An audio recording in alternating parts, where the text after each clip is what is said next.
I pressed. Yeah, I'm trying to Okay. post a link to this on the IG. Great. We're live now. It finally worked. Oh gosh.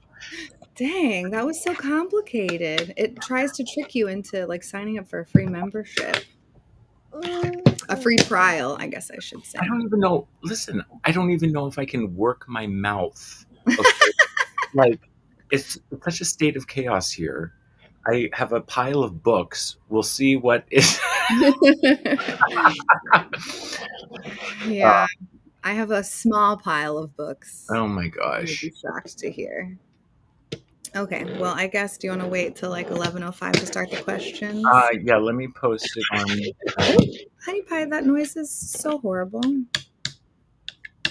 How do I make this bigger so that I can see you bigger? Oh, there we go. Yay. Oh, wait, but then how do I see? How do I see if someone is like present and or okay, there's a comments button. Yay, Britta! Hi. Britta, oh my God! Hi. Oh, okay. So how do I make this? Not in technology at all. I'm not used to any of this stuff anymore. I can't even find a link to this thing to post on. I believe in you. Oh my God. Okay, and then how do I? Hi, yay! How are you? I miss you so much. Man, I feel like I just have been so out of the booktube loop. Yeah. I'm pretty sad about Well, it. at least you post like 3 times a year. What? At least you post like 3 times a year. I don't. Yeah. Yes, out of practice. Oh God! Hi, Nicola. I am the Godfather, even though they won't let me sign papers. Official. So it's just like kind of condescending because it's just in YouTube name only. You don't want to actually have responsibility of the baby. Why? I don't know. Who's going to take care of me when I'm old? You want the baby to take care of you when you're old? Well, yes. Okay, hold on, baby. I know. Hold on. You just have to be patient. This is going to be a long hour. This is going to be a long hour. That was so traumatic. Okay, I take it back. Do you want your cars back, baby? Is that the problem? How can I help you?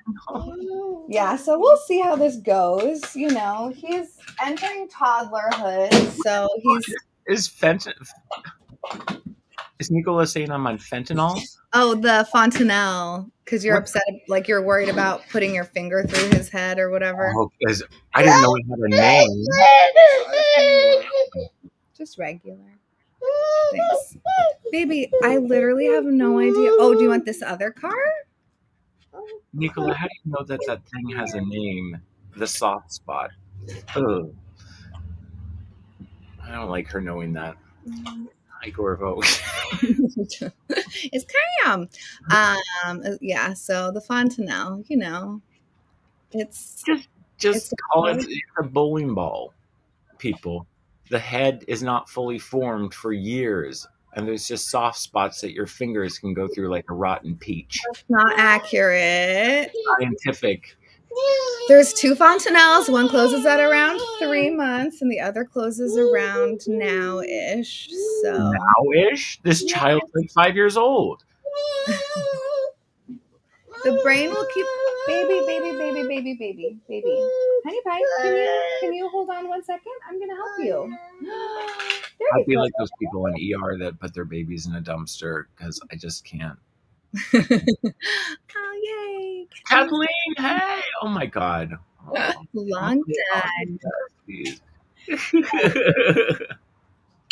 But yeah, so the problem is that the baby is trying to put his little cars into a thing that is hard to get the car out of and into. So he's probably going to be fussy and whining the whole time because if things don't go his way. What is the father doing? Why isn't the father watching this time? He's making me a sprine.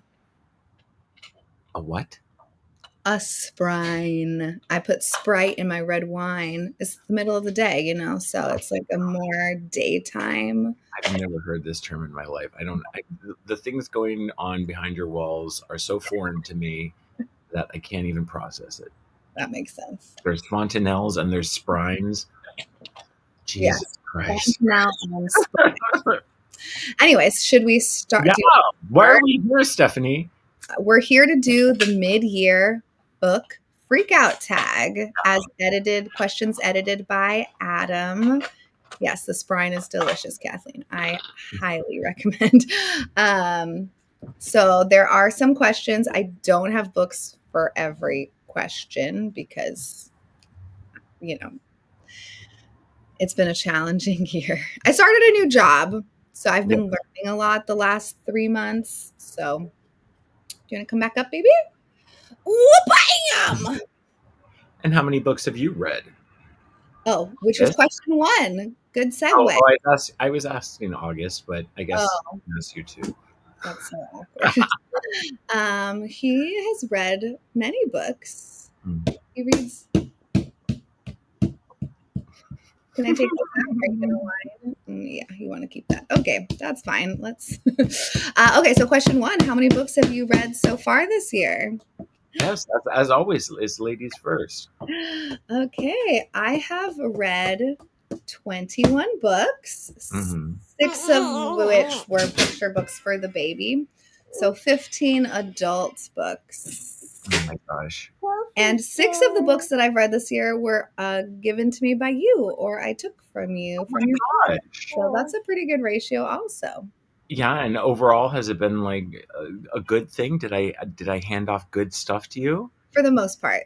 I've got one. My biggest disappointment I did get from you, but it wasn't a gift. It was one of your cast-offs. So okay. Yes. Yes. Stephanie was down, and I have these giant piles of books that sit there. They're still sitting there.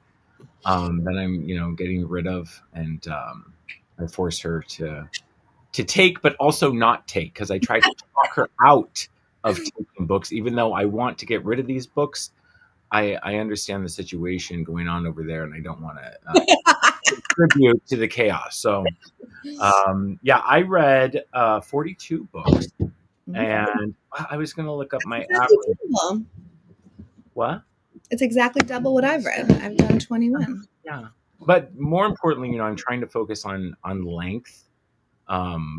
Is there a ghost? Hold on one second. That's the guy that was shaving his beard outside on the street in front of the house with all the street cats. Sorry, personal problems going on down the street. Can you just be present, and then if he starts to be too much, then you can take him and go up to his room?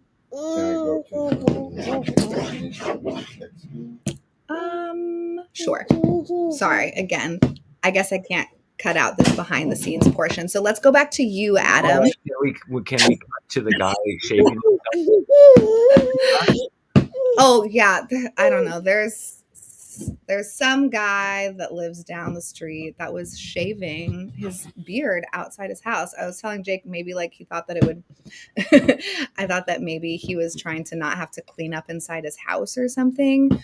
But they've got street cats that they're just letting continue to make more and more street cats. So there was a litter of kittens last year, and now there's been at least 1 litter of kittens so far this year.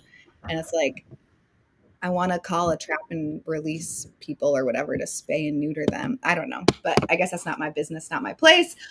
But he smokes cigarettes in front of our house, apparently, which is rude because we've got a cute little baby and we don't want cigarette smoke over here. Anyways, let's get back to business, Adam. That was the deal. That was the goss on the guy shape. Okay, 42 books, but to repay that, a guy got attacked with an axe across from my building last week. What?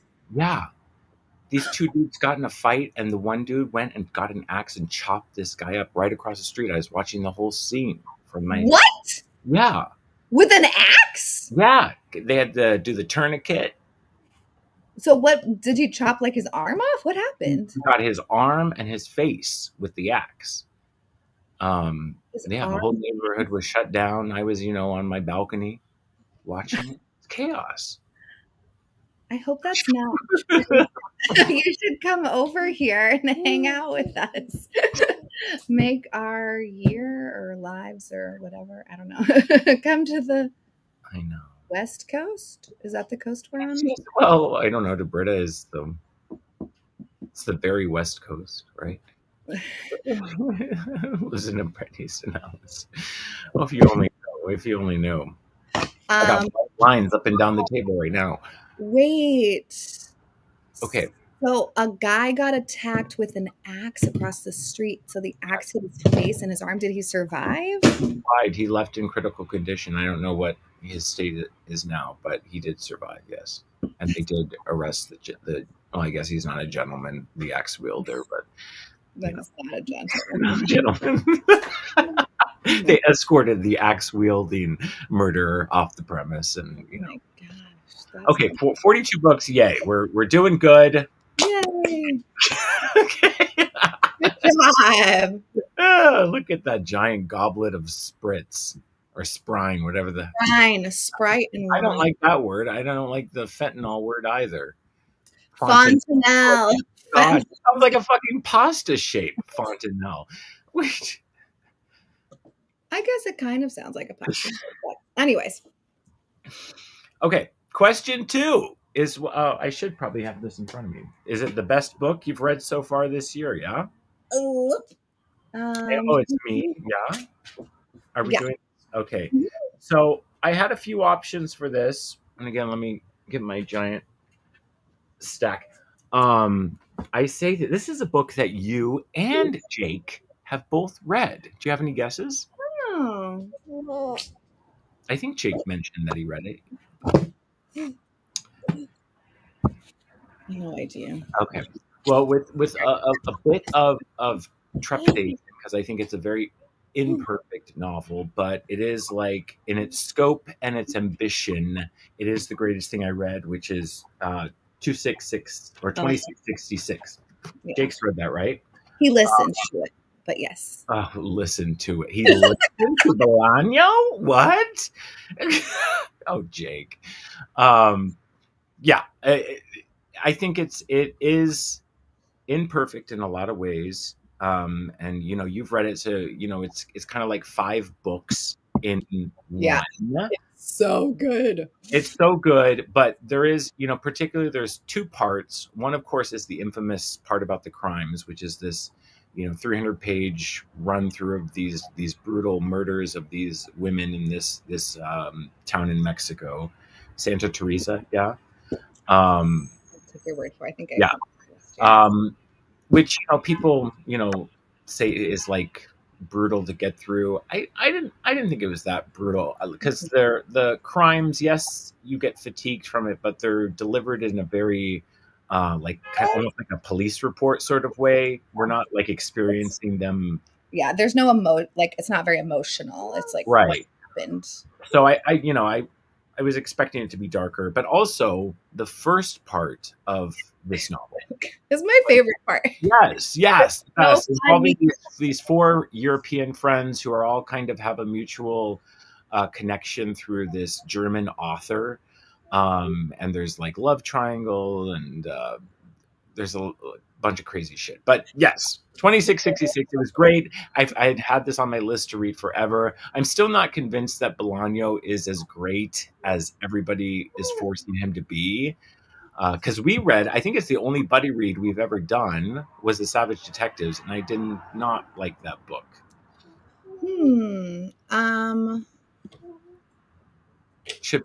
Yes, you should. Yes. It's really good.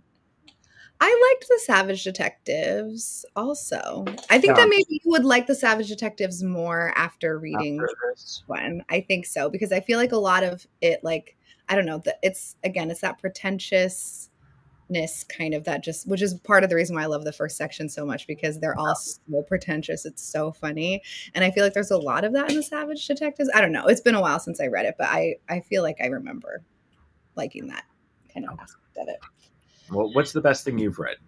The best thing that I've read is actually my answer for number 2 and number 3. It's my best nonfiction and my best read so far in 2023. And it's Beirut Won't Cry.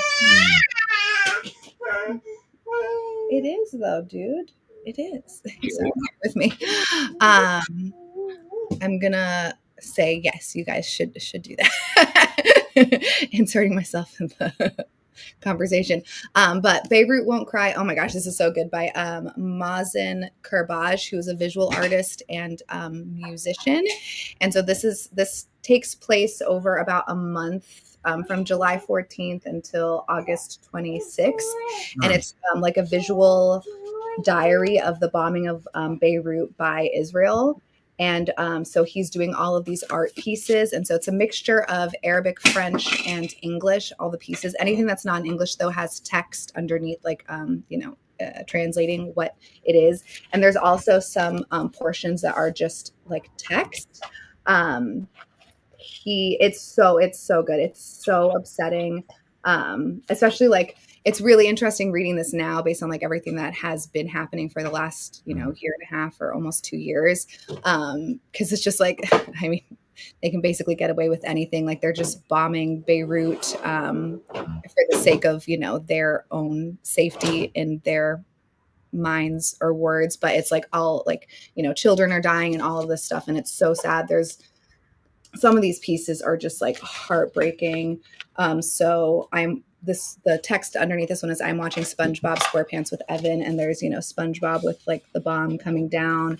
There's a piece about like, how all these like coffins. It's so heartbreaking and so sad. And like he's talking about how, he wants people to be spreading all of this everywhere. Because I think people had been commenting. It was a blog because this is 2006. So it was a blog that he was posting, and sometimes he wouldn't have the internet. And so people are emailing him and asking if they can share the information because it's, it's his like intellectual property because it's his artwork. Baby, are you stuck? Oh no.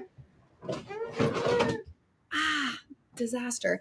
And he's like, yes, like he does not care. He wants people to like hear because, people are being killed like relentlessly and just, whatever. So anyways, it's super heavy, but really sorry, the cars are stuck again. Hold on one second. Can I help you? Maybe you can put the cars somewhere else, baby. Put them out with the cats. Yeah.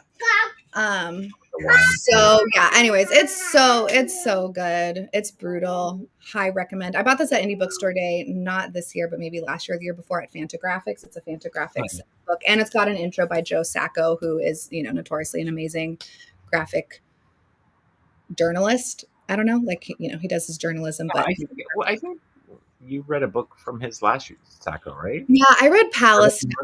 Yeah. So anyways, high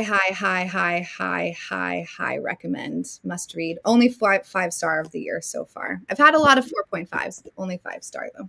Nice. Anyway, sorry for going on so long. It's such a good book. Everyone must read it or should read it. Okay. So that's also your nonfiction. That is my best fiction and only nonfiction of the year, I think, actually. Your only nonfiction? I think so. Where is that? My nonfiction, I mention this woman I feel every year when we have these tags because I'm always reading her, but the food. Wait! I'm so sorry. Hold on, the baby's eating something that he shouldn't be. Oh, what again? Where is the father? He's upstairs. What? Playing Call of Duty? No. This is what happens, you guys. You have children with these men, and they are in their rooms, gaming. And the little ladies are there over turning the pot and watching the baby. Wait, you have to stop. That's so gross. Oh, he's got this elephant and he is like eating off them. That's a choking hazard. Okay. Anyways, sorry. Go. Yeah. Yes. Nonfiction. I apologize. Nonfiction food writer, my beloved Elizabeth David. Okay. This is, and I'm only halfway through this. Are you present with me? Are you? I am. Don't give attention to the child when I'm around. I don't like that. I know. Elizabeth David. Elizabeth David, Summer Cooking, and a Book of Mediterranean Food in these NYRBs. Isn't that beautiful? Sharp? Yeah. And I've talked about her in previous years. She was an English food writer, and we've talked about before, her books, there's no pictures. And there's no real, like, she doesn't give like ingredient list. So when you're looking at recipes from David, it's like having a conversation. It's like sitting down at a table and saying, you put a coffee cup's worth of wine in a pot and blah blah blah. But I've been cooking my way this Ooh. summer through these, and it's been so fun. Every week I'm picking one recipe out of a section chronologically, right? So you start, they're like a conventional cookbook. They're like, you start with eggs and lunch, and it moves on to meat and blah blah blah. Which, by the way, the meals are getting more and more expensive because the deeper you go into a cookbook, right, you start getting into the meat and whatnot. But yeah, I've been cooking my way through these really wonderful like summer and Mediterranean dishes. I love that. That's so This I cute. was so this past week, Stephanie, I made which one has breakfast, please? Well, I made this. It would work for breakfast, but I made. They're called cheese pancakes, but they're and again, there's no pictures, right? So you don't know what this is going to look like. So I pictured, of course, like an American pancake with like cheese on it or something, right? But it's essentially crepes. Um, so it was a very technique heavy because I made crepes. Um, I have a crepe pan, and then you have to make a bechamel sauce, which is a very, there's some technique in that. And then you fill these crepes with Gruyere cheese, and you cover them with bechamel, and then you cover more cheese on top, and then you bake it. Oh, you don't like cheese, so means nothing to you. But Don't, but I actually, in general, I don't. But I'm okay with like that. Sounds good to me. I think like I'm not a fan of like sharp cheddar, goat, like whatever. But Gruyere usually it's like kind of tart a little bit, and if as yeah, long as it's like, I would never bite a piece off. But if it's like part of something like that, that sounds in really a good. Okay, when are you inviting me over? well, let's do it. Well, because God knows your husband's not taking care of you, so somebody has to. He is. Don't slander my honey. Call of There's Duty. the Bible. Is he talking to his bros on the mic? Huh? No, he does not I play. need backup. I need backup. You need backup, Stephanie. I do. I mean, if you want me to take the baby away, I can call him. I No, just, no, no, no, no. he's cute. Britta, I'll take Sometimes he'll come over here. But yeah, that was my. I've been cooking my way, and I'm not done with them yet, but it's been just such a joy. And her again, it's literature. It's not just recipes. The way she writes, it's like talking to somebody, and it's just such a wonderful experience to each week move ahead a section, read through the recipes, and then pick one out of that section, and it's become like a really nice thing this summer. So That's cute. yeah. Aw. Have you done any recipes out of your Fédon? I've become really good at cooking frozen pizza. Reason number 5032 why I should not have a child. Well, again, I've had a lot of not because our floor, we had a pipe burst also. So we've got subfloor exposed in the kitchen. So it's harder to cook because I can't have the baby in the kitchen with me, basically, because it's like the subfloor and basically most of the kitchen is exposed. But it should be fixed next month. So hopefully I can get back to being Get a the normal little lady back in the kitchen. Yeah. Where they belong. Am I right? Yeah. Right? Nicola, Britta, am I right? Ladies? Okay. Wow. Question number 4. Best reread or sequel? Do you have an answer? No answer. The I closest don't. get Yeah. was the piano lesson. It's not technically a sequel, though. It's just a book in a series that are not related. The Century Cycle by August Wilson. So Okay. that's nothing. Yeah, I reread a couple books, but I didn't pull any. I read some Muriel Sparkin stuff, but yeah, I don't have an answer for this either. So. Great. That makes me feel better. Okay. Newest release you have read. So technically the newest release I have read is Wolfgang in the Meadow. I don't cute. It's somewhere. Oh, actually, it's right here. How cute is that? That this is the dust jacket, and then we take it off. It's him. Whoa! Baby, that was crazy. I'm so sorry. We have this keyboard. I don't even know what that noise was. God, Noise. cats and strange men roaming around your house. Wow, wow, wow, wow. Attracted to all this noise. That was wild. Anyway, so Wolfgang in the Meadow is about Wolfgang, who's a ghost, and his favorite, or like his hero, who is this guy, the mighty Hubert. He's retiring, and so he needs to replace himself. He needs a replacement, and so Wolfgang is practicing to become that replacement guy by being like the spookiest, and then he wins and becomes the next leader of the whatever, but then he misses the meadow because he liked to be in the meadow, and it's just really cute, and then he is happy in the end, and it's really cute, and it's the newest release. Is he a Labubu? What? Is he a Labubu? What's a Labubu? God, you're so out of it. You don't know what a Labubu is? He's a ghost? Oh, he's a ghost Labubu? What's a Labubu? Stephanie, it's only the hottest, product in the world right now. Which is what? What is it? It's like the modern day Beanie Baby. It's like this little furry creature that everybody is, buying. I have no idea what you're talking about. Well, if your child doesn't have a Labubu, it's a loser. Am I right? Am I right or am I right? Loser, according to you. The newest adult release is this Murakami graphic novel thing, but it's also 2023. I am not reading. Well, that's really funny because my answer is Murakami as well. Oh.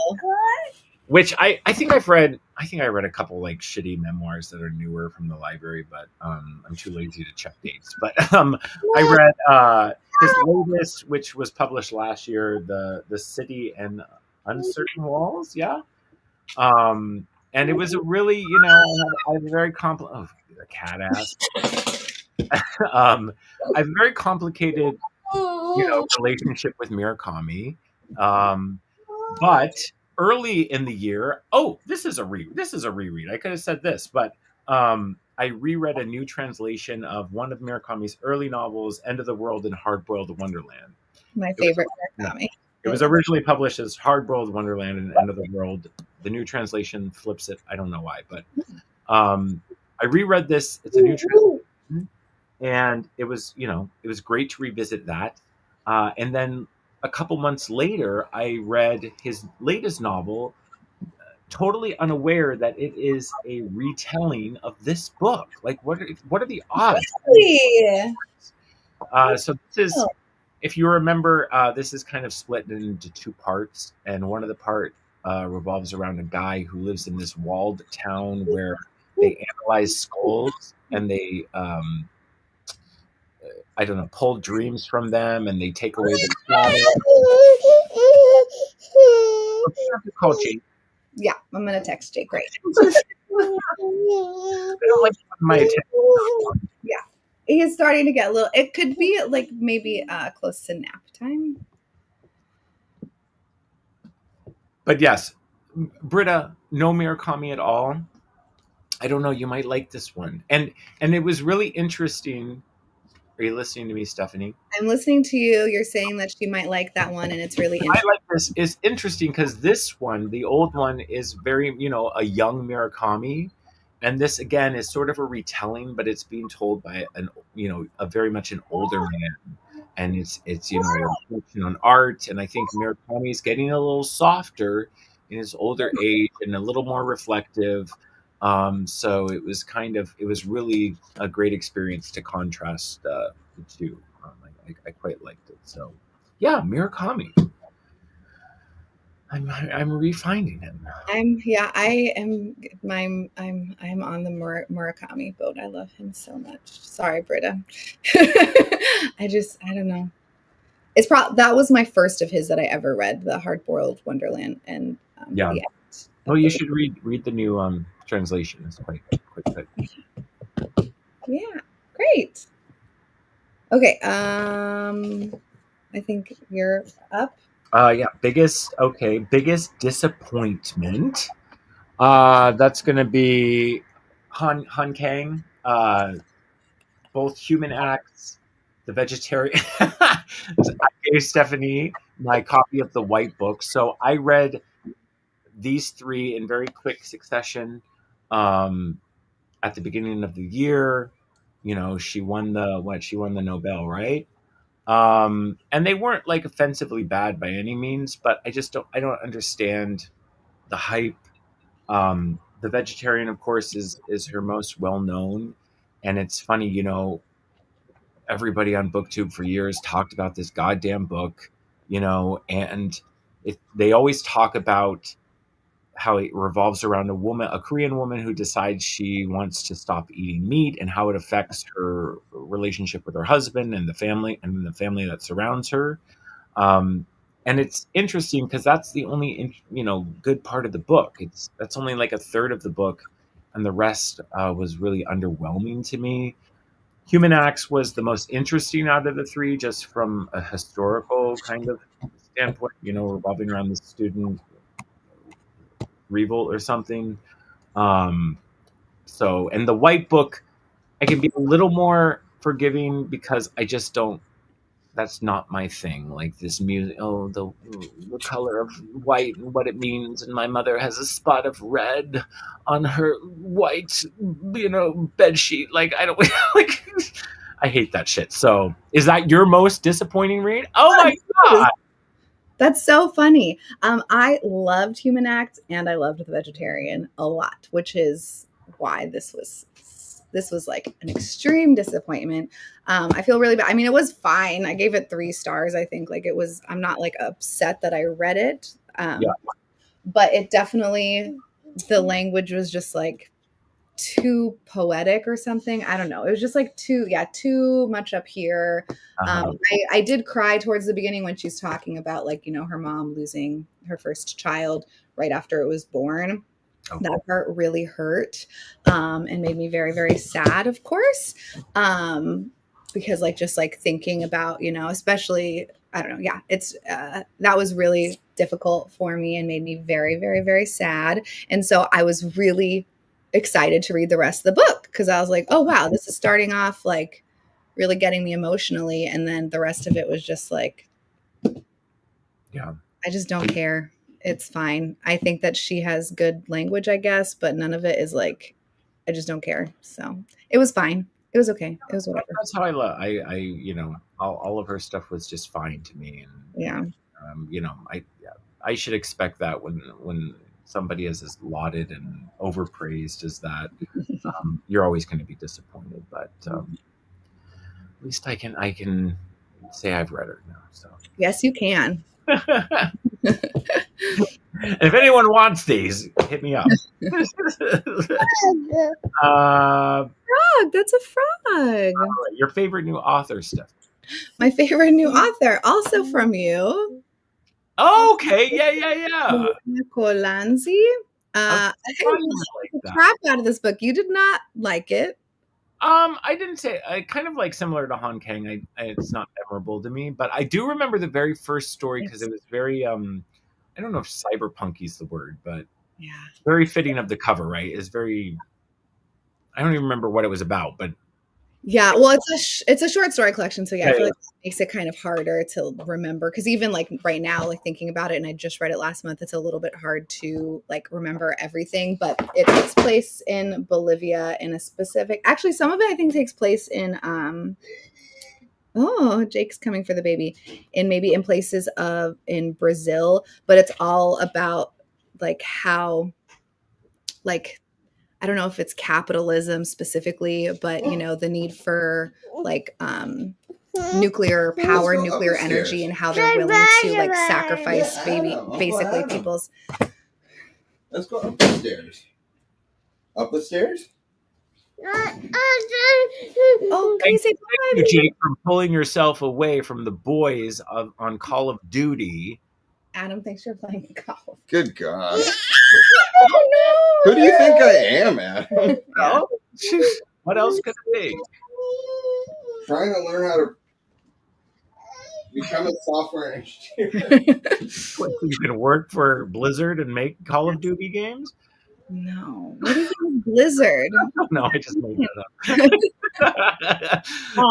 But yeah, so basically, like how regular humans are expendable in general for like the need for nuclear energy and stuff. So but each story is very, very different and very, very good. And I think one of them, it does a really interesting thing with time, like it goes like in the future and in the past, if I'm remembering correctly. Which one is it? Oh, the debt. That one was so good too. Maybe I'm thinking of a different, I don't know. I've been reading a lot of, I think that's the first story, The Cave. Yeah, that like kind of goes back and forth in time a little bit, or like moves each. There's like different little mini sections within the short story. But anyways, I absolutely loved it. It was super weird. It was super, super weird. And I am very, very pleased that I read that. So thank you. Yay! I love that. Mine, and this will be great because I know it's one of both Britta's and Nicola's favorite books as well of the year. And that I forced Stephanie to buy 2 volumes of on Independent Bookstore Day. But favorite new author, apologies, I'll probably mispronounce. It's Salvage Ball, Danish, right? Right, British. She's Danish.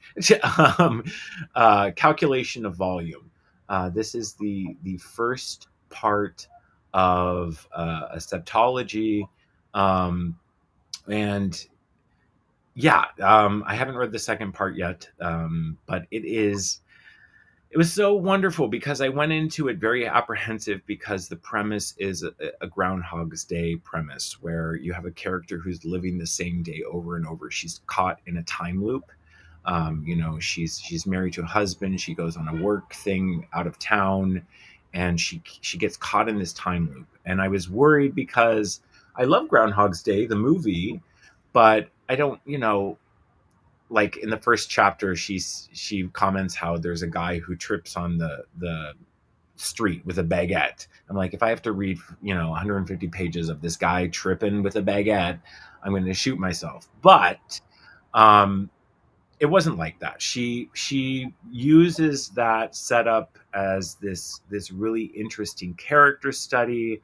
So this woman's waking up, and she's trying to figure out how she can, get out of this time loop. She's some days she's traveling back to go back to her husband's house, and then she starts living in her own house, and the husband doesn't even know she's there because she knows exactly where he'll be and when. Then starts living at a neighbor's house for near the end of the novel because she knows they're out of town. So she's doing all this stuff. So she just does a lot of interesting stuff with it. I haven't read the second part yet. The next part comes out on November 18th, which is the day in the book that the woman is living over and over, right? So how exciting is it that the next installment from New Directions coming out on that day?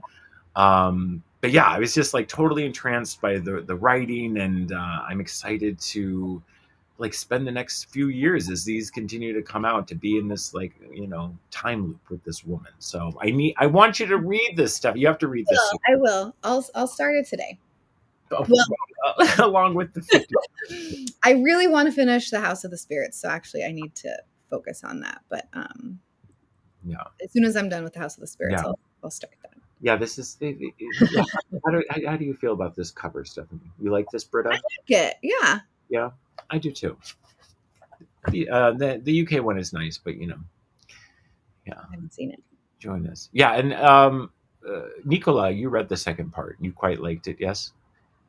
I believe so. Yes. Okay. Favorite or newest favorite character? Is it my turn? Mm-hmm. This is the last book I just finished, actually last night, which is John le Carré's The Constant Gardener. The character is named Justin Quayle. And just another banger from Le Carré. I always feel like such a big boy when I read Le Carré, because he writes these kind of espionage-ish novels, but he writes with such elegance and maturity, and he goes into topics in such an intricate way, that I just feel very like smart when I read Le Carré.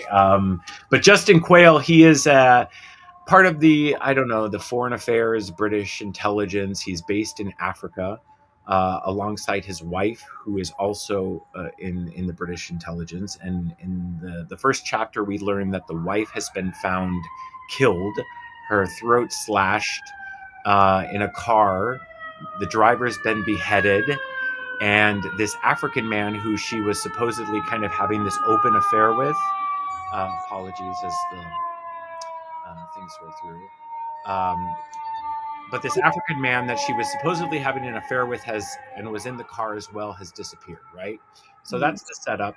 And her husband, Justin Quayle, is, initially painted out to be kind of this cuck, right? This cuckolded, pathetic guy who's not aware that his wife's sleeping with all these men, and she's doing all this crazy stuff, and he's just kind of this timid guy who's into gardening and based in Africa and just kind of clueless. But as we get further into the book, we realize he's not that clueless. It goes into the intricacies of their relationship.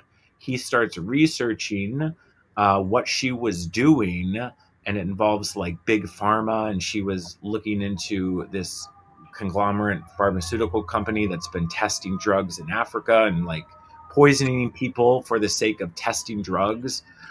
So he believes that was why she was killed.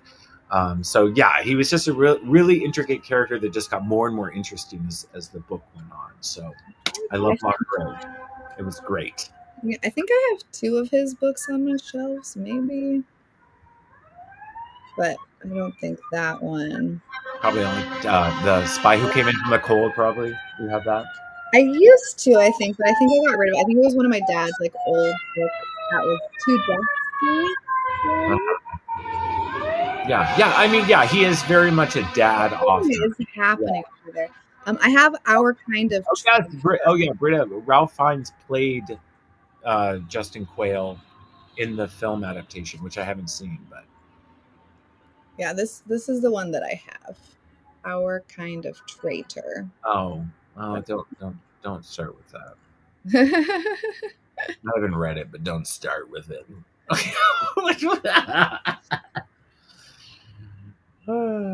Okay. Okay, so my newest favorite character is wait, the Labubu's back? It's a different ghost. This is Gustavo. Oh my god! Well, somebody should sue somebody because they look the same. Oh, good Britta. To know. Thank you, Britta. I knew it. I hadn't even read it. I said I knew it. I think it's the only. I think I used to have The Spy Who Came In From the Cold, but I got rid of it. I don't know. I feel like for some reason he's not my kind of author, but so I guess if I feel that way, I should not start with one that's not very good. But yeah, Gustavo, he's so cute. He's el fantasmita tímido, so he is a shy ghost who wants to be friends with people. He loves playing the violin, and he is just, looking on from afar and is just nervous. And this is just the stage of my life that I'm in right now. Okay, Adam, so I apologize.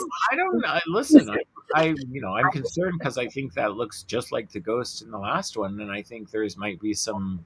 They look totally different. That's the same fucking ghost. It's not. They look totally different. They look completely different. Anyways, and so or vice versa. He likes to play the violin. He's all alone. Stephanie and I, or the ghosts? I know. Good question. Yeah, he's all alone. And then, well, I guess, I've spent more time with these ghosts than you guys have. The baby loves Gustavo. So he plays his violin. He's got his little bow tie on. And then he plays. And then everyone comes and wants him to join their crew. And then they all become best friends at the end. Best friends in a pagan ceremony. Yeah. So at the beginning of the first, what is this called? The end pages? End papers, yeah. Papers. He's all by himself in the little photo booth, and then at the end, he's got all of his friends. Okay. He's just shy and sweet and wants to be friends with people. Well, we can all relate to that. He's my favorite character. He's a cutie pie. That's cute. It's no Jen Campbell dragon, whatever the fuck though. I don't know. I feel like if you're going to start saying something, you should. I know I'm too old. I love to pull a good Jen Campbell joke. I know. Just leave her alone. Anymore. I'm too out of it. I can't even pull a good Campbell joke out of my ass anymore, people. Anyways, she's just trying to live her life. Adam, be nice. Okay. Well, in a joyful, playful way, like Gustavo the ghost. Like Gustavo, yes. Yeah. At the end, we all gather together. You, me, Britta, Eric Carl Anderson, Jen Campbell. We're all in it together.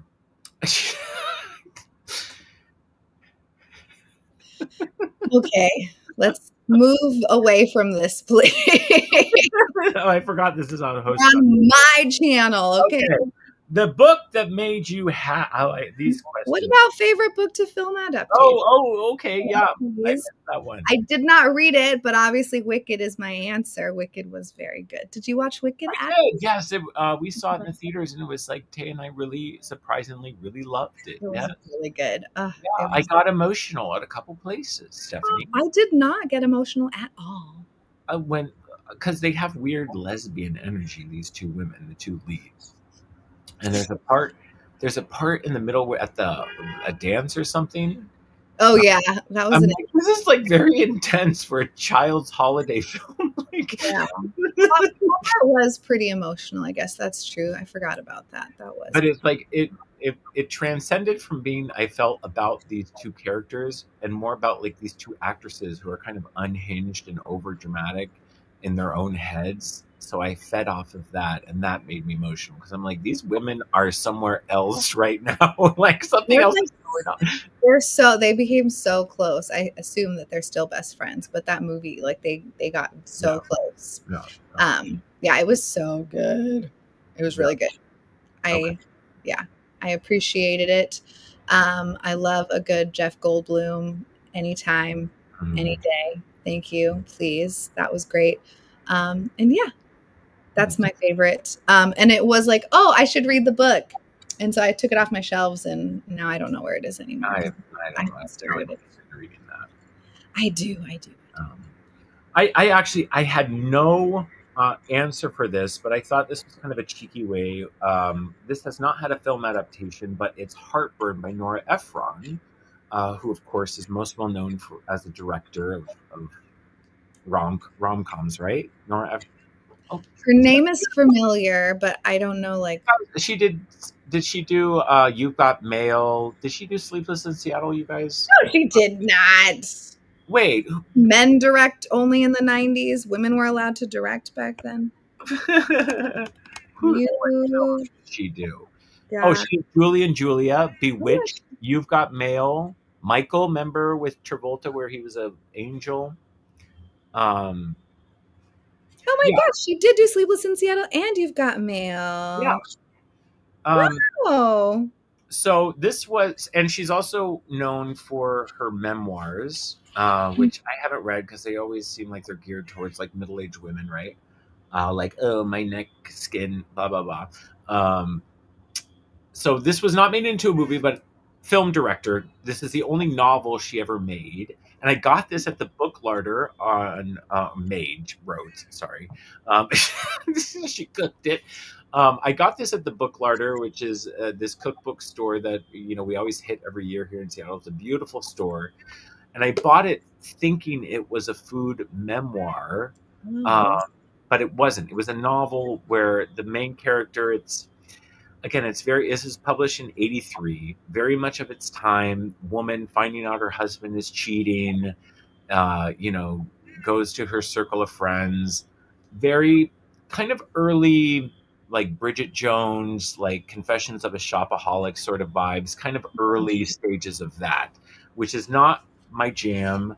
The main character, the woman who finds out her woman is or her husband's cheating, she's I think she hosts like a cooking show, so there's some recipes thrown in, but even Efron in the introduction said she's not really into food. So like that's like I don't know why, like, but or she's not a cook herself, and you could tell that. Like there's no real like, yes, there's some recipes thrown in, but it's not really in it. But yeah, it's just like Bridget Jones esque and not totally my sort of jam, but nice little. Did you see there's a movie? Oh, there is a movie. Okay. Have you seen it? Oh, Streep and Nicholson? Really? That's what Nicholas said. Meryl Streep and Jack Nicholson from the 80s. Good voice. She was married to Rob Reiner? How do you pronounce that? Interesting. Okay. All I know about him is that he directed When Harry Met Sally. But he directed a bunch of stuff back then too. So yeah. But as a time capsule, interesting, but not my sort of jam. And the food aspect was a disappointment because she didn't give a fuck. But and then we also have another question, which is actually making me think that maybe next year we should add in some movie related questions because I feel like we both watch a lot of movies too. Yeah. So just for the future. But do you have a favorite movie of the year?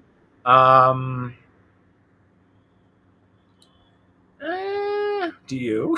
Favorite movie experience, but I would not say it's my favorite movie. But recently we went to see the Hollywood Theater in Portland does a lot of really amazing stuff, and they played Turkish Rambo.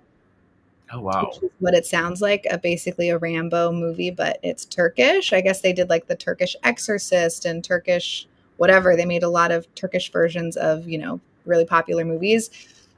So we saw it at the Hollywood Theater, and the sound was shut off, and they had a live orchestra with Foley artists and voice performers. It was absolutely incredible. The movie was off the rails, crazy pants. It was so funny. I don't know if there's like a female lead in the American Rambo because I've never seen it.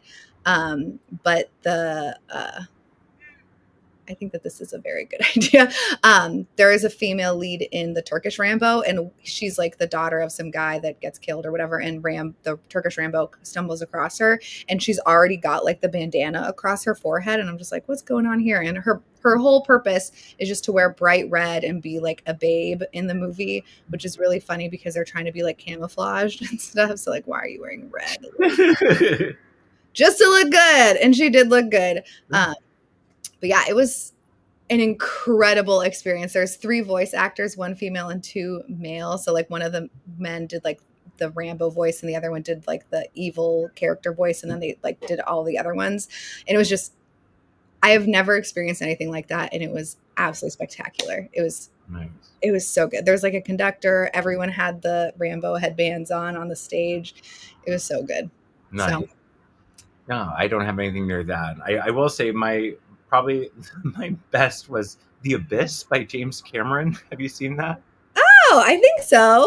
It's like it's one of his earlier films. Who's the lead? That's not with Kurt Russell, right? No, it's Ed Harris is the lead. Okay, I was thinking. And it's like it's everything James Cameron is into in terms, and this was pre-Titanic. Wow. It's a group of ragtag, like I think they work like on a ship, like an oil refinery or something. Nuclear submarine mysteriously sinks. Yeah. So these ragtag, Ed Harris leads this team that has to go down in a submarine to, find a nuclear sub that has gone down, and it was great. It was great. I love Cameron. He's very like very heartfelt, like, but he lays it out so blatantly that it's like so in your face that you're like, this is stupid, but at the same time you're like, this is great. But yeah, Yes. it was good. Sinners, also, yes.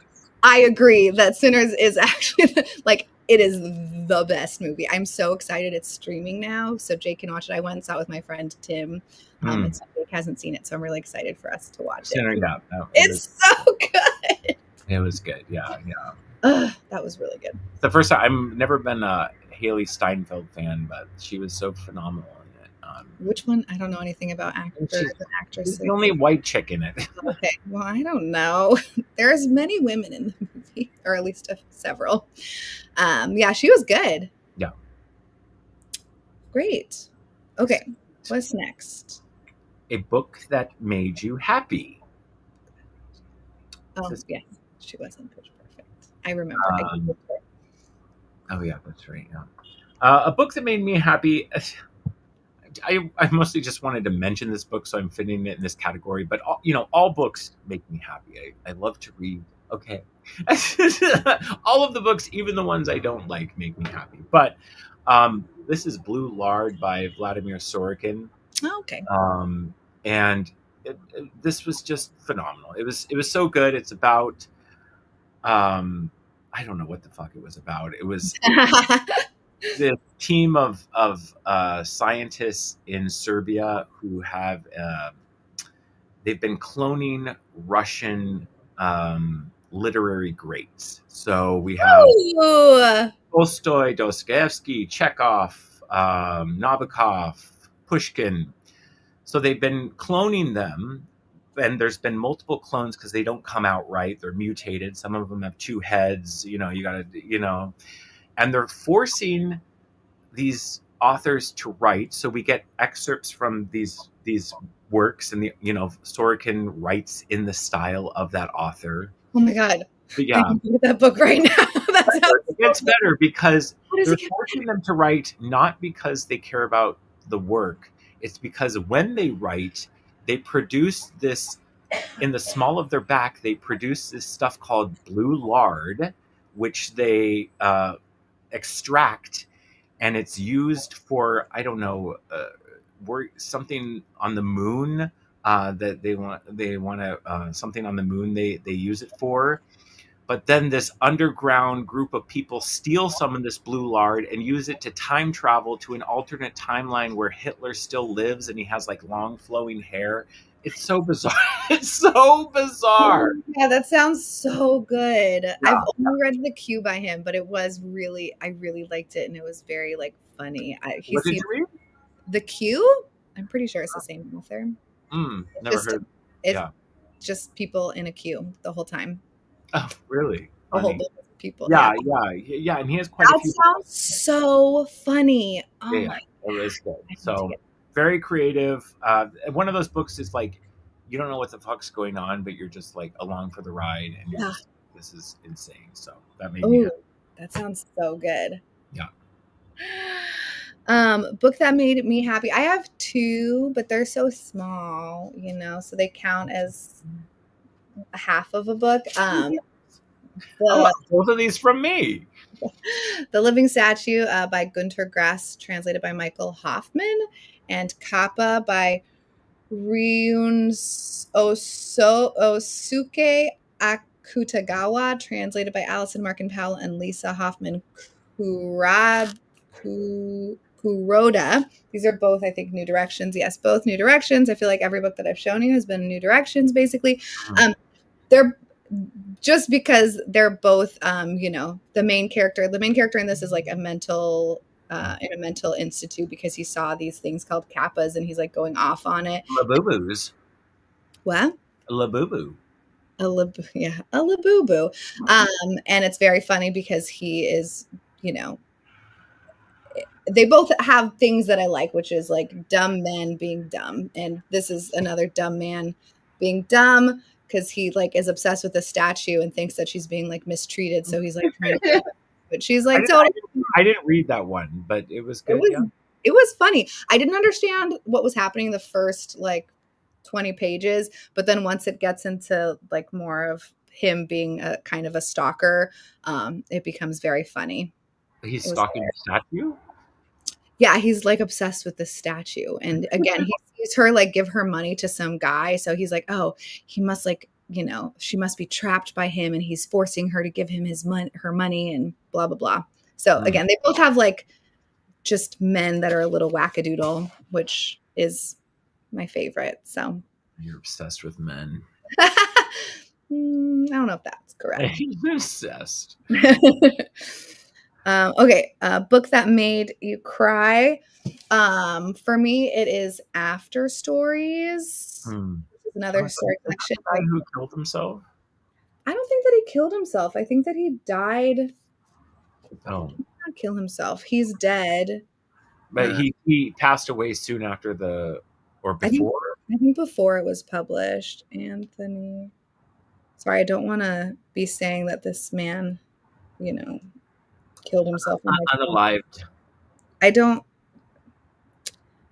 think that that's true. Oh, he died from an accidental drug overdose. Same thing. Yeah.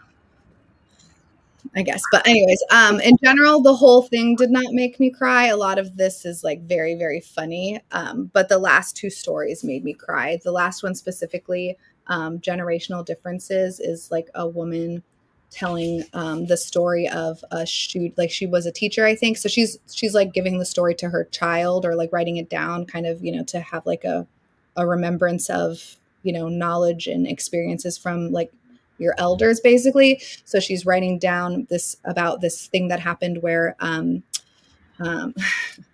will keep that in mind, Britta. Where there was a shooting at the school that she was working at, because he's Cambodian, I think. Yeah, Cambodian. So it's all like all of the stories are based on the fact that he's, Cambodian American, and like the generational trauma and all of that. Like this short story collection it was one of my favorites of the year. 4.5 for sure. I almost feel like I should just give it a 5, but it was so good. And the last two stories specifically like kind of broke me. But again, the tone is different throughout all of them. So I wouldn't say I was crying the whole time, but it was very, very good. And I do recommend, especially because like you don't really like talk about like what happened in Cambodia very much. I mean, I never have really heard much about it. So it's really interesting to get that like, perspective from a person who didn't experience it, but whose parents did. And now like you're kind of dealing with like how that hurt them and how that's kind of affecting you as a person. And yeah, it was very interesting. And I really, really liked it a lot. And I did cry multiple times. Yeah. But I have to add a note that you do cry at everything. Well, I didn't cry at Wicked and you did. So oh, God. That's humiliating. Okay. Well, I did cry. And when I say cry, there's moisture. I don't think it was, a real tear. No tears or moisture for any books I read this year, but I'll just say the saddest is the Road, the graphic novel adaptation, which Jake found for me as a freebie. This is an arc on Independent Bookstore Day. At a lot of the stores, they have like racks of arcs that you can pick up. And Jake was so nice to catch this for me. Yeah. Good catch too. Super good catch. And yes, and now I've read it now. I'm like, do I want to own like the real thing? But of course, Cormac McCarthy's The Road is a classic, and it really lends itself. You've read The Road, yeah? It lends itself beautifully to a graphic novel because there's not a lot of dialogue in the book. And McCarthy has this very stunted, blunt kind of, dialogue between his characters. So, a lot of it, and the artist, is Manu Larsenet.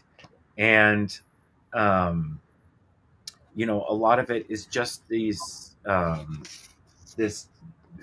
landscape of this post-apocalyptic world. We don't know what happened to the world, whether it was nuclear fallout or global warming or whatever.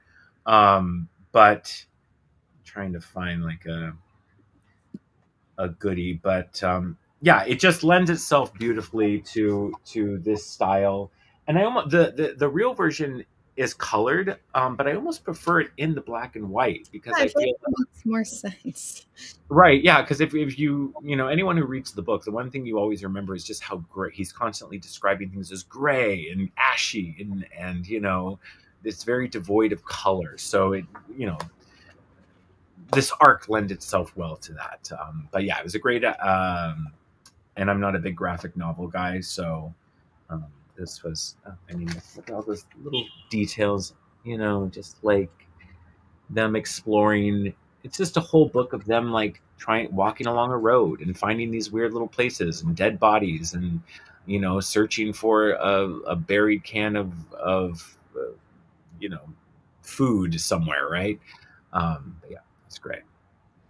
And Rogue is sending hugs all the way from Romania. Hi, Rogue. Thank you. Exciting. I need a hug. I need a hug after those tears. Okay. All right. So next is the most beautiful book you bought or received as a gift so far this year. Is it me? No, it's you. Oh. Um, I mean, I don't really have anything. I feel like all the books, Well, you like only bought like how many books did you I buy? Oh, know. Well, the problem is that I don't have any, like, I don't know. Nothing that's like, whoa. I mean, I loved all of these covers from these books that I took from your shelves. Basically, any New Directions cover is a beautiful book. I don't know. I don't have anything like specific that I'm like, this, I feel like you always have like, this like amazing book. I I, don't have. I, I don't this year, but it's beautiful to me. Um, so I think 2 years ago it was I read Moby Dick for the first time. This is not the book. This is the edition I read it in, and I remember talking about back then about it. It was this one one of those few like just transformational moments as a reader that you have where you just read a book and you're just brought to a new level. It was all of the hype is not enough for Moby Dick. It was just like one of the greatest reading experiences of my life. And I am like you that I do like this is the edition I read it in. This is the one I want Yeah. and I will keep. But at the same time, like it's not the edition of Moby Dick. And I am a bit more. I'm like a curator of sorts, right? Um, so I knew I wanted to find like my forever copy of Moby Dick, and it's really hard with classics, right? Because when you have something like Moby Dick, there's hundreds of different editions that have been published over the years. Most of them are ugly. So whenever I was out, I was looking. I'd always look for different editions, and I finally found the one. And I feel like this is a very boring copy, but it is this uh, it is what is this from Arian Press? Okay, and it's a very academic looking copy, but I mean it's illustrated by Barry Moser, and it has like the wood graving stuff in it, and it's unique. So this was originally this. Edition, not this particular one, but this edition was published in like the early 70s, and it was the first time they created a special font for it. And if you're like a font nerd, Really? um, it's like what? It's not Helvetica. Um, it's one of the fonts that you'll find in your drop down in Word. But it was made for this. But you can see like look at that So cool. the iconic call me Ishmael, the first line. Like doesn't that make you just want to read like? Yeah. Yeah, this will be my forever copy of Moby Dick.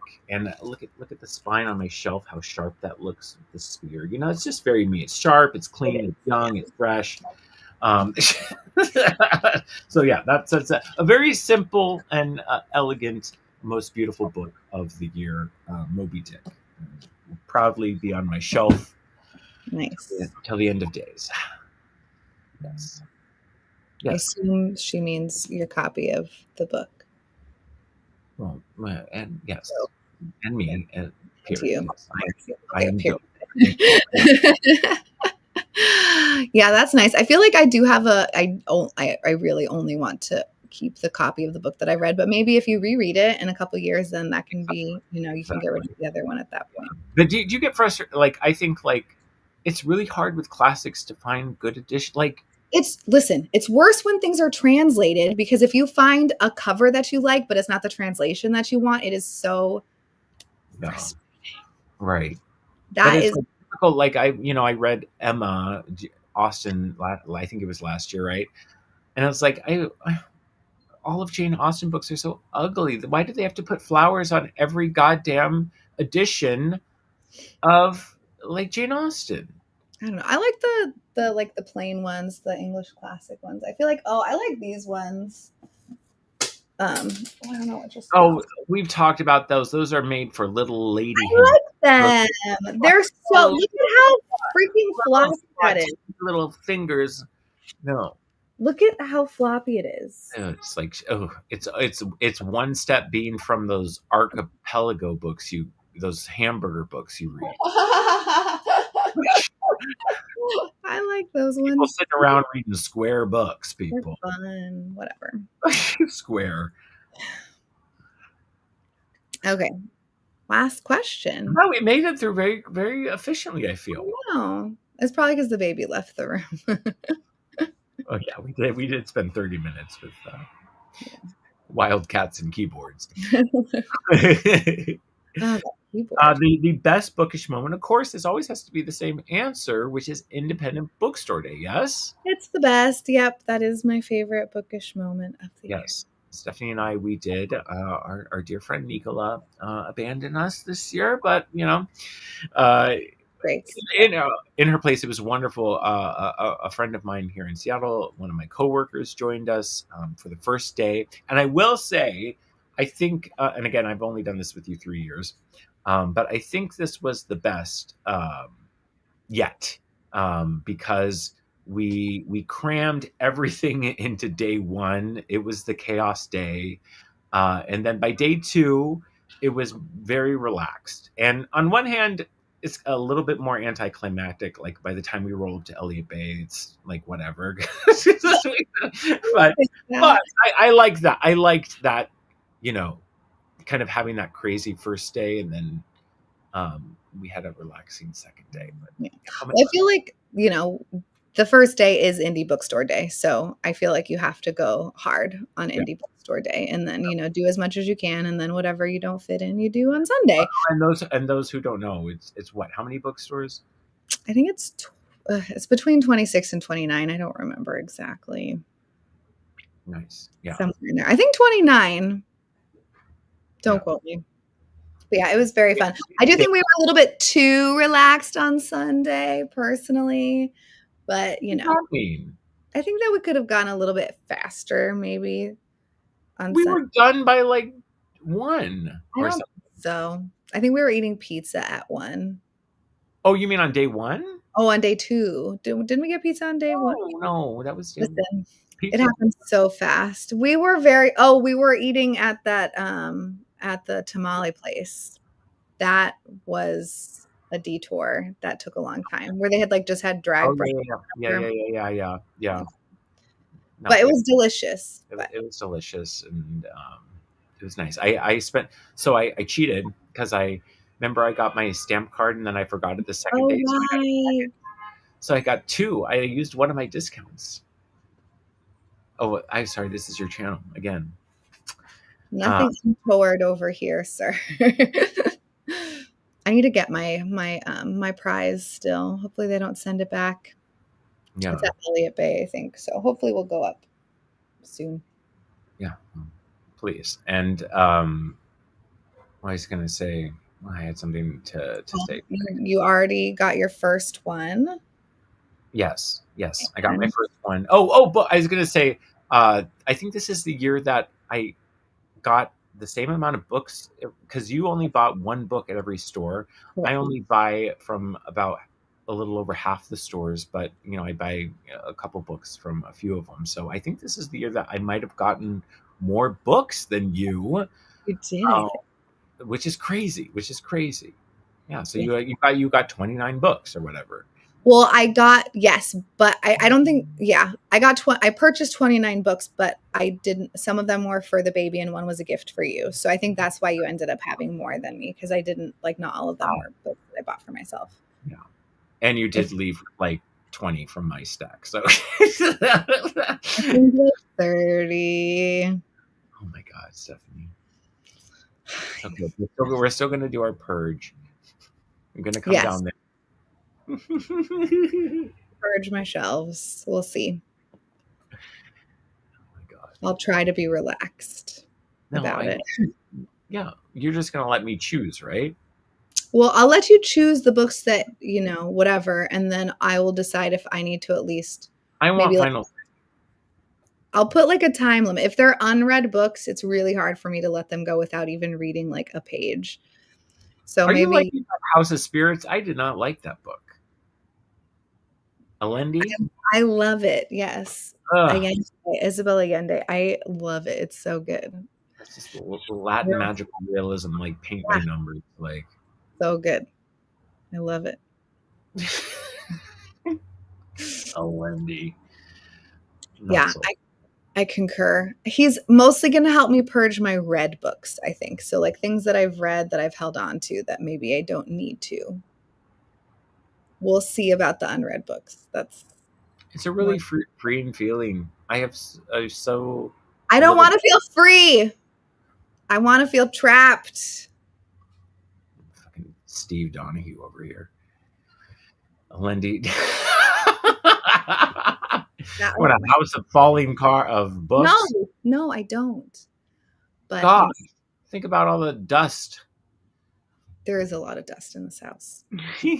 Allende, yeah, Britta knows Allende. Allende. Allende. Allende. Well, I'm American.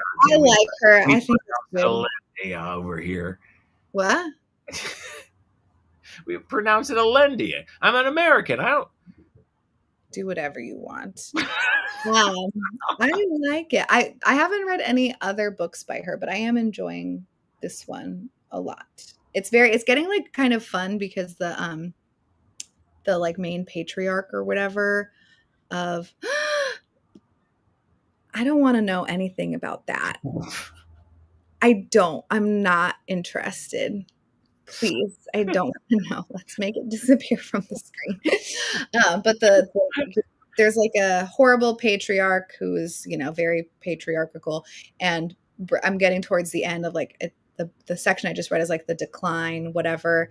And then now it's being told from a first person perspective a couple times, like he's speaking directly to us. And then it goes back to just like the narration of the book. And I love that. I love little like when things are a little odd with the structure of books and how it's being told. It's way more fun. And yeah, I'm not trying to purge necessarily. What do we need on this? Britta, what do we need? Britta and I have had conversations about this before. She is what's the word? Not a chronicler. That's not even a word. But there's curator. What's the other word, Britta? Where, Britta, and correct me if I'm wrong, but she likes looking at her shelves and seeing her life of reading, right? Even if it's maybe something that she doesn't necessarily like super love, it's like a log of her reading life, right? And I don't have that. I want, and we've talked about this before, if you walk into my home, you should be able to go to any book on my shelf.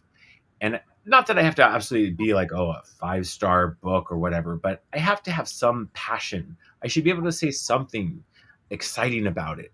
And I have a horrible memory. I don't remember, even in my favorite books, I have a hard time remembering what happens, but I feel emotions, I feel colors, I feel, smells attached to books, right?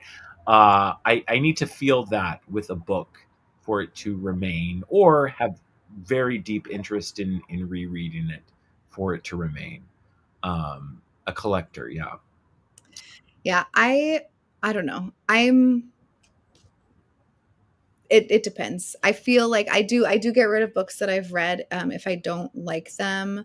But I have kept a couple. There's a couple. There's two books specifically that I read that when I read them, I was like, I don't like this, but I think that maybe if I reread it in the future, I could potentially like it. Pedro Páramo is one of them, which is like everyone like loves that book, which might be the reason why I'm like holding on to it to see if maybe in the future I'll like it more. I think it might be Stream of Consciousness-y, which might be why I didn't get on with it super well. I read it a long time ago.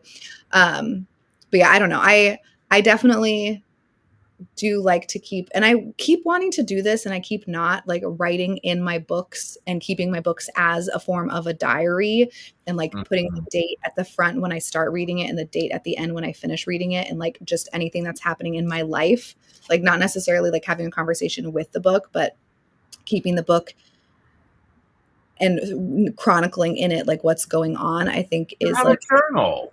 You have a bujo. Bujo, which is not really like the same to me. That's more of like tasks and lists, not like, things that are more fun or interesting. So I don't know. That's like a goal and hope of mine that I can start to do that. I get kind of down on myself when I don't do the things that I want to do. And I feel like I can't just start right now on July 12th. I have to wait until, January 1st to start these like actions, which is a very frustrating habit that I have. Like, I feel like I have to start at the beginning of a month or beginning of a week or beginning of a year for any kind of new habit. So I hope that I can kind of like maybe because we're talking about it, I'll start doing it right now. Who knows? But I don't know. I do like the idea of holding on to the books. So again, this is not like I just want to clarify, I'm not letting Adam come into my home and just full stop. No, take things and ditch them. I'll do it behind her back. I don't care. She won't notice it's gone. She won't notice it's gone. I will notice. No. I will notice. I know. You're going to notice if the white book disappears. Well, I'm going to get rid of the white book. Well, as an example. I really like it, and I'm not interested in keeping it. That little Gunter Grass, 32-page novella, you're going to notice that when it's in the trash? No. I will. Don't take that away from me, sir. But yeah, it's more, I feel like my more interest in you coming over and looking at my shelves is to look at my unread books and be like, hey, why? Because I do think that I did the thing where I would go to like the library book sale, and anything that I'm like, kind of like, I got rid of two of them last month, The Beginner's Goodbye by Ann Taylor and Room by Emma Donoghue. I got them for $2 at the, library book sale, and I read them for 2 minutes and I decided not for me. So I kind of more want that, like, a list of books where I need to at least like read 2 pages and then ditch them if I'm not interested, because I do think I have a lot of spectacular books on my shelves that I would like to read, but I am getting to the point where, I'm reaching close to 2,000 unread books. That's sick. I know, it's sick. Yes, I know. I would like all my unread books to just fit on this one bookcase, single shelf. I have, not to carry this on too long, but I have a number. I want to own 350 books. Full stop only? Full stop. Yes, that's my fantasy. That is such a nice number, 350 books. That doesn't make any sense. I'm going to get there one day. That's so weird. I'm happy for you. I guess you do you, whatever makes you happy. Yeah, that's kind of more what I'm trying to do. Because again, like Room, and the only reason I tried to read Room was because it was a book club pick. And so I was like, oh, okay, I'll try it. But I started reading, I was like, this is shit. I don't want to read this. Is that for your mommy reading group? What? Is that for your mom reading group? Didn't you join in? No. We're going to read that Addie LaRue book by V.E. Schwab. Which obviously I have to go. You even say that with a... Who knows? I'm interested in giving everything a try. Schwab? I think that, who knows? People like it. Maybe I'll surprise myself. V.D. Schwab. V.E. Schwab. Oh. Okay. She writes like superhero stuff? I have no idea. I just know that she was very popular on BookTube like 10 years ago. I don't know. But that one is very popular, Addie LaRue. So I'm gonna go get it. I'm gonna see what's up. Yeah. That's my main problem with this book club, though, is that now I'm gonna have to like get books, which I'm trying really hard not to do. That other people are making me read. Oof. Anyways, I guess should we end this? We should wrap it up. Britta says 2,000 unread books. I'll probably not be able to read. I don't think that's true, Britta. One of them are women's book, Britta. Well, I feel like, Britta, you read at quite a good clip, I think. I feel like Britta reads quite a lot of books. Yeah, definitely more than 21 and a half of a year. I know. God, you make me feel so good about myself. Yeah. There's a wait for it on Libby. So I'm going to try, though. I've got like 5 or 6 books that I'm going to try to sell at Powell's and see if I get enough money to get a copy of it. So I don't have to spend money. I also have like a little gift card to a different bookstore. I guess. Yeah. And I don't actually have 2,000. If I hit the 2,000 mark, then I need an intervention. I think I'm at like 1,800. Like then everything's fine. Yeah. Yeah. So we're not quite at the point of, yeah, exactly, existential crisis. It's quite bad. So maybe I'll do that. We have to, because of our floors, everything is being packed into boxes because everything has to go. All of the floor on the bottom is getting redone. So when I unpack books, maybe I'll put aside ones that I think are clunkers, and then figure out if I should read them or not. We'll figure it out. We'll see. Oh dear. Like, I don't want a library, Kathleen. Man. An actual library? Yeah, I don't want a library. All killer, no filler, just dynamite shelves. Okay. Got rid of all my Iris Murdochs, Kathleen and Britta. Got rid of, except for the C. Got rid of them all. What do I need them for? Oh, dear. Yes, this was fun. Thank you, guys. Another year of doing this. Thank you for hosting, Stephanie. And I always love connecting and seeing what failures we are as readers. But both in terms of reading and YouTube. There's no such thing as a reading failure, though. Oh, there absolutely is. No, there's not. Well, I'll give you a full list by end of day. Okay.